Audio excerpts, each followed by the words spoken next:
Hi, this is Hermes. Welcome to the knowledge sharing platform of Freedom Freak. I always used to talk about economy, finance, most importantly cryptocurrencies. Today for the change, I would like to talk about another part of my life, which is nursing. I've been a critical care nurse for a couple of years and I just recently completed my introduction to critical care course, which is also known as a transition course. I learned a lot of things about the critical care nursing in this course. And today I just like to share my knowledge and experience about this course with you all. Today I also have a special guest with me who is my mentor, my friend, my colleague. She has lots of experience in ICU and she's also going to share her knowledge and skills with all of us.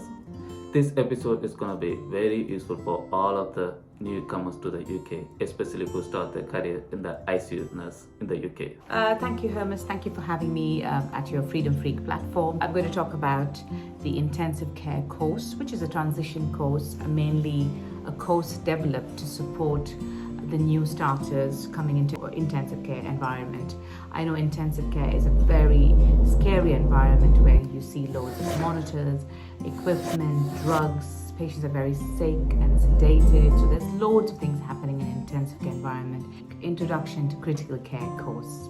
It consists of the step 1 critical care competency, which is this competency. So basically, this is a national competency framework, which is a standardized framework document, which was developed by a group of intensive care nurses. The main purpose of this step 1 competency book is to, for the intensive care nurses to gain the knowledge and skills so as to safely care for the patients in critical care. I hope this is clear to you so that we could go on to the next topic, which is how to support the nurses when getting the step 1 document is signed. Okay, today Hermes and myself are going to discuss about the cardiovascular system. Hermes, could you talk about the anatomy and physiology of the heart, please?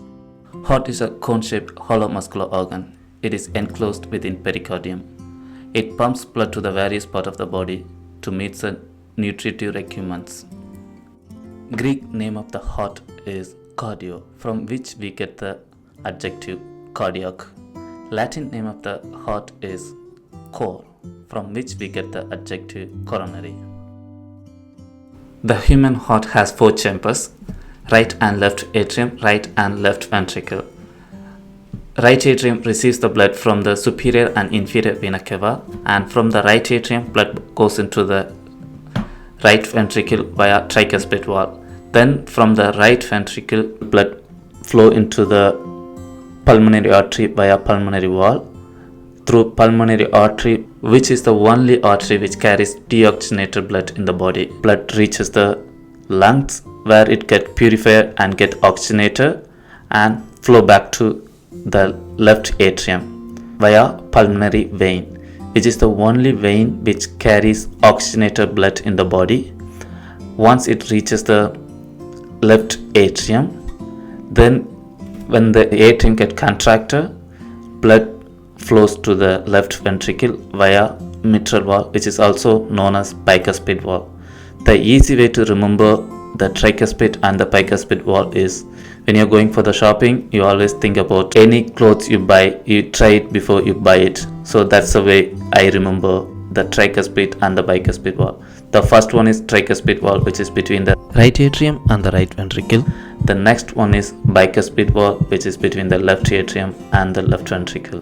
Blood from the left ventricle goes into the aorta via aortic valve. Then it goes into the systemic circulation to supply blood to various organs of the body. Heart weighs approximately 300 grams in males and 250 grams in females. Functions of the cardiovascular systems: rapid transport of nutrients such as oxygen, amino acids, fatty acids and glucose, water, etc. Removal of the waste products of metabolism such as carbon dioxide, urea and creatinine.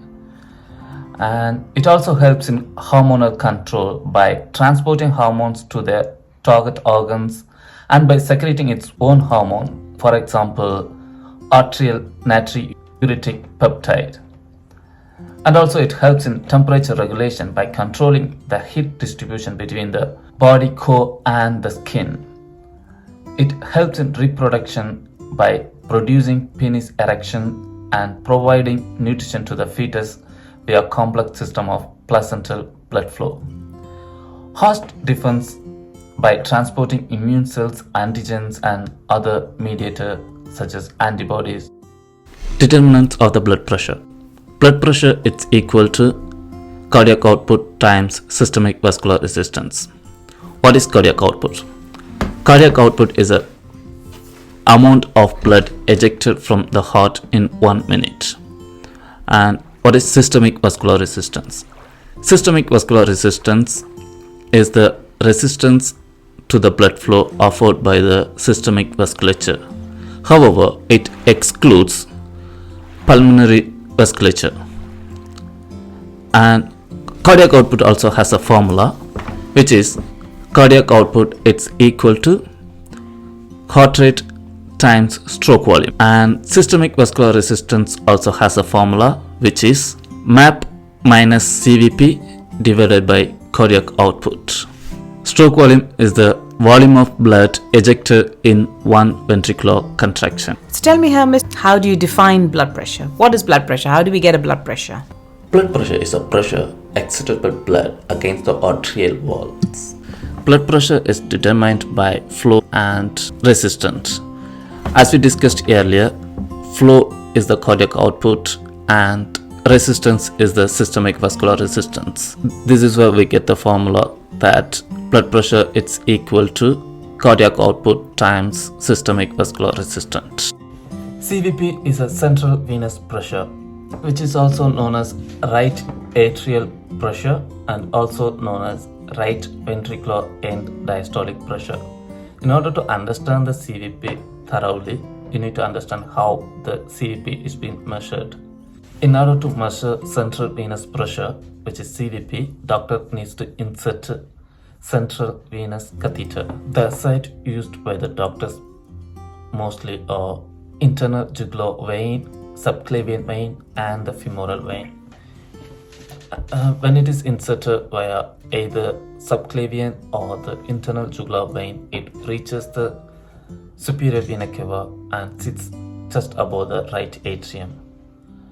When it is inserted via femoral vein, it reaches the inferior vena cava and also sits just below the right atrium. This is where we measure the pressure, right atrial pressure, and also this is the same pressure in the right ventricular at the end of the diastolic. Thereby, CVP is equal to right atrial pressure, which is also equal to right ventricular end diastolic pressure. CVP determined by so many different factors, which includes vascular tone, blood volume. For example, in a hypovolemia, there will be the lower blood volume, which results in lower central venous pressure. Similarly, right heart and pulmonary vascular function also affects the central venous pressure. Intrathoracic pressure also affects the central venous pressure. For example, when the patient is on ventilator, if he sets the higher PEEP, that also affects the central venous pressure. Remember, low CVP normally takes place in conditions like sepsis because there's vasodilation and there's a drop in blood pressure, and thereby you have a low CVP. And also if your patient's bleeding excessively, there is also a drop in the cardiac output and thereby your CVP is also low. In conditions like, when you have heart diseases such as right ventricular failure, or when you have pulmonary embolism, you might have a mitral valve failure or regurgitation or tamponade, you might have a high CVP. And also when you have a high blood viscosity, it's very rare when you have a massive transfusion, you have high hemoglobin, the blood is more thicker. So that might also be a reason why you have a high CVP. Is that clear with you? Does that make sense? Okay, Hermes, let's discuss about some heart conditions. So let's start first one with hypertension. What do you understand about hypertension or define hypertension? As we discussed earlier, Blood pressure is the pressure exerted by bloods against the arterial walls. The normal blood pressure is 120 by 80 mm mercury. Currently, British Hypertension Society guidelines defines hypertension as above 140 by 80 mm mercury. Great, well done. The next one is define peripheral vascular disease, or PVD. Peripheral vascular disease is a slow and progressive circulatory disorder. This can be caused by narrowing of the blood vessels, blockage of the blood vessels, or spasm in the blood vessels. Peripheral vascular disease may affect the blood vessels outside of the heart.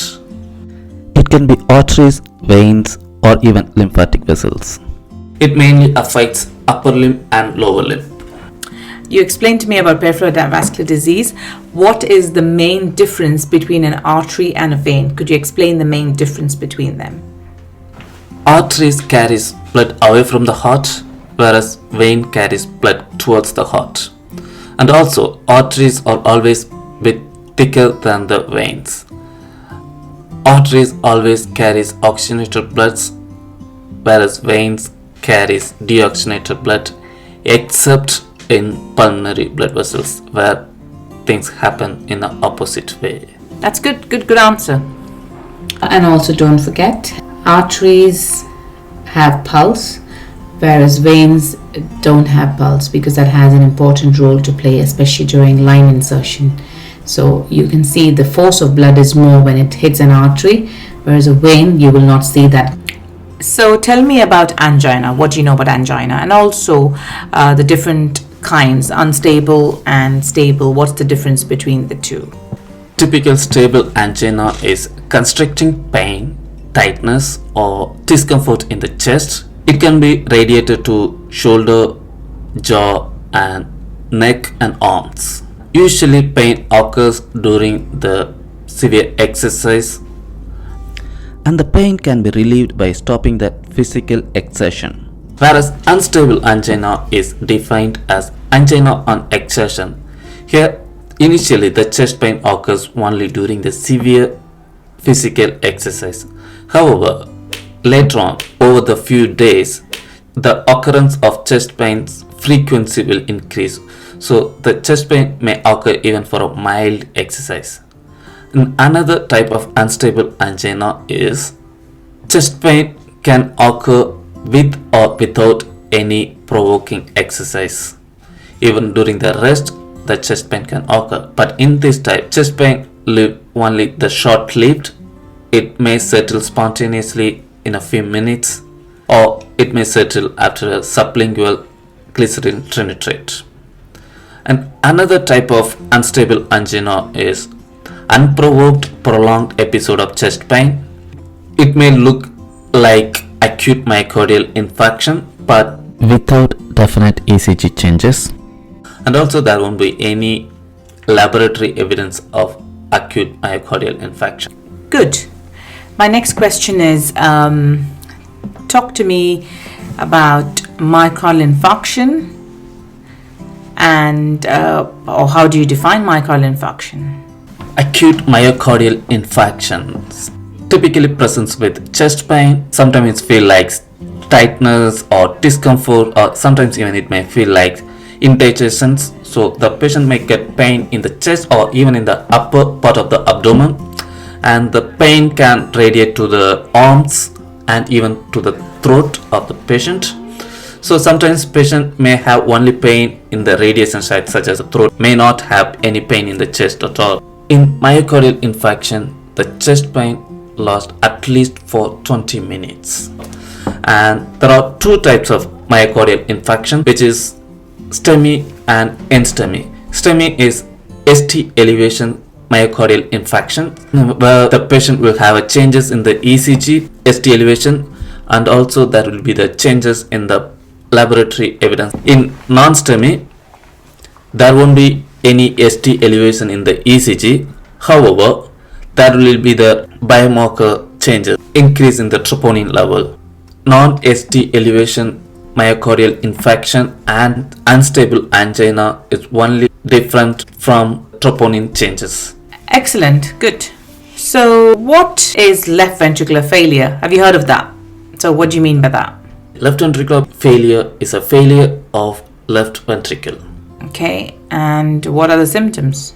The symptoms of left ventricular failure can be severe dyspnea, central cyanosis, and patient can be hypoxic and often associated with hypocapnia due to hyperventilation. Also, there's metabolic acidosis usually associated with poor tissue perfusion, hypotension secondary to poor left ventricular output, bilateral basal fine end inspiratory crepitation. Usually always patient prefer to sit upright with LV dysfunction because in a lying position patients always find difficulty in breathing. Okay, good. Okay, and my last two questions regarding the conditions are, what do you know about cardiomyopathy? Cardiomyopathy is a heart muscle disease. Causes are often unknown. Ischemic cardiomyopathy is a heart failure due to underlying coronary artery disease. There are different types of cardiomyopathy. There are dilated cardiomyopathy, hypertrophic cardiomyopathy, restrictive cardiomyopathy, arrhythmogenic right ventricular cardiomyopathy, Tatsuba cardiomyopathy, left ventricular non-compaction cardiomyopathy. Good. And my last question is, explain to me about acute coronary syndromes. What are the diseases which come under the acute coronary syndromes? The term acute coronary syndrome described as a group of conditions caused chest pains or discomfort in chest, usually caused by myocardial ischemia.